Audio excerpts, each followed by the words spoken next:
Saya percaya masalah itu diizinkan Tuhan jadi bumbu penyedap buat hidup kita. Yang percaya katakan amen. Masalah. Amsal 16 ayat 9. Hati manusia memikir-mikirkan jalannya, tetapi Tuhanlah yang menentukan arah langkahnya. Ketika planning kita gagal, ketika apa yang kita rencanakan tidak jadi, kita lihat itu sebagai masalah. Sadarkah Anda bahwa Tuhan itu mengizinkan masalah datang dalam hidup kita? Seperti rencana kita yang digagalkan. Pandemi tahu-tahu datang 2020 dan rencana kita semuanya batal. Niat-niat kita dibatalkan Tuhan. Pernah gak ngalami pengen ngirim SMS atau WA, sudah ketik gak kekirim. Terus kita baca-baca lagi, kayaknya gak boleh deh ngomong gini, kita hapus. Thank God bisa di-delete. Pernah gak ngalamin gitu? Terus kita mau marah nih sama orang nih. Kita telepon orang itu, tapi gak nyambung-nyambung. Dan gak tahu kenapa signalnya gak ada. Tapi banyak yang saya alami, niat-niat kita tuh dibatalkan. Saya percaya bukan kebetulan ya. Upaya kita tidak berbuah. Kita udah berusaha, kita udah bayar harga, kita udah investasi. Tapi kok upaya kita gak berbuah. Masalah apa lagi? Kerja keras kita tidak menghasilkan. Kemudian dalam hubungan kita seperti dipisahkan. Kita seperti dijauhkan. Pernah gak Anda ngalami dipisahkan dari sahabat-sahabat Anda? Saya pernah punya best friend waktu kuliah di Australia.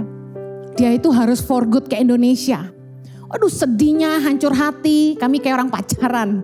Semalam-malaman menangis karena kami harus berpisah gitu. Sedihnya luar biasa dan sejak hari itu saya tidak pernah punya sahabat lagi. Karena cari sahabat tuh susah sekali ya.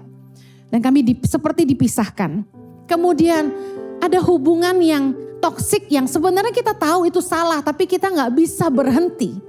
Kita dimanfaatkan tapi kita gak bisa menghindar. Tapi Tuhan izinkan hubungan kita seperti diputuskan. Rusak, entah apa masalahnya. Orang yang kita kagumi atau orang yang kita harapkan mengecewakan. Orang yang kita sebenarnya kagum sama dia. Tapi entah kenapa Tuhan izinkan orang itu mengecewakan kita. Ada orang yang kita andalkan, tapi justru orang itu yang merendahkan kita. Mempermalukan kita. Dan bahkan mungkin memburukkan nama kita. Tuhan mengizinkan banyak masalah terjadi dalam hidup kita. Tujuannya pasti untuk kebaikan, katakan amin. Kalau ujian itu dari Tuhan, saya percaya untuk kebaikan. Kebaikan itu apa? Supaya kita kembali ke jalan Tuhan. Mungkin hubungan kita toksik, mungkin apa yang kita buat itu salah. Kita sudah melanggar hukum. Tuhan sengaja gagalkan usaha kita supaya kita berhenti dan kembali ke jalan Tuhan. Yang kedua, tujuannya supaya kita belajar mengandalkan Tuhan, bukan mengandalkan orang. Supaya kita belajar jadi dewasa.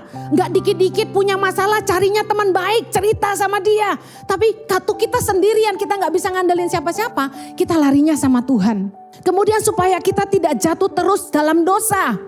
Kadang-kadang itu untuk berhenti berbuat dosa itu sulit. Kita butuh pertolongan Tuhan menjauhkan kita dari orang yang jadi partner kita in crimes. Supaya kita berhenti dimanfaatkan orang.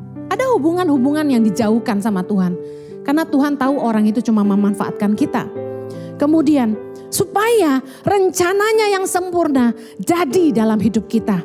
Kemudian supaya kita tidak melakukan hal-hal yang tanpa kita sadari dapat mendatangkan kecelakaan atau masalah yang lebih besar bagi hidup kita di masa yang akan datang.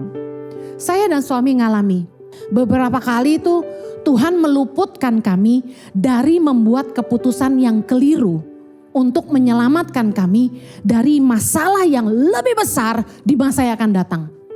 Kami bukan gak pernah bikin salah. Berkali-kali kami buat keputusan yang salah. Loh kok bisa? Kan hamba Tuhan. Harusnya peka dong sama Tuhan. Kami pernah buat salah. Kami percaya sama orang yang salah.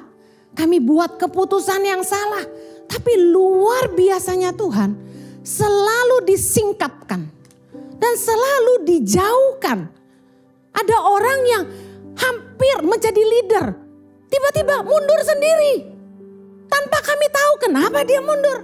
Ternyata yang kami tidak pernah tahu, selama ini di belakang kami dia berusaha menjatuhkan kami.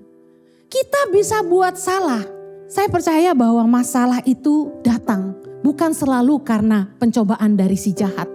Tapi Tuhan izinkan terjadi untuk menyelamatkan kita dari kejatuhan, dari masalah yang lebih besar yang ada di hadapan kita. Itu merupakan bukti kasih setia Allah yang luar biasa. Katakan amin. Impact Community Indonesia telah mengadakan 3 kali ibadah setiap hari Minggu. Pukul 9 waktu Indonesia Barat, pukul 11 waktu Indonesia Barat, dan pukul 13 waktu Indonesia Barat. Ketiga ibadah disertai ibadah anak dan remaja yang dilanjutkan dengan ibadah Impact Youth setiap minggu pukul 15 waktu Indonesia Barat di MOI, Mall of Indonesia Kelapa Gading lantai P3,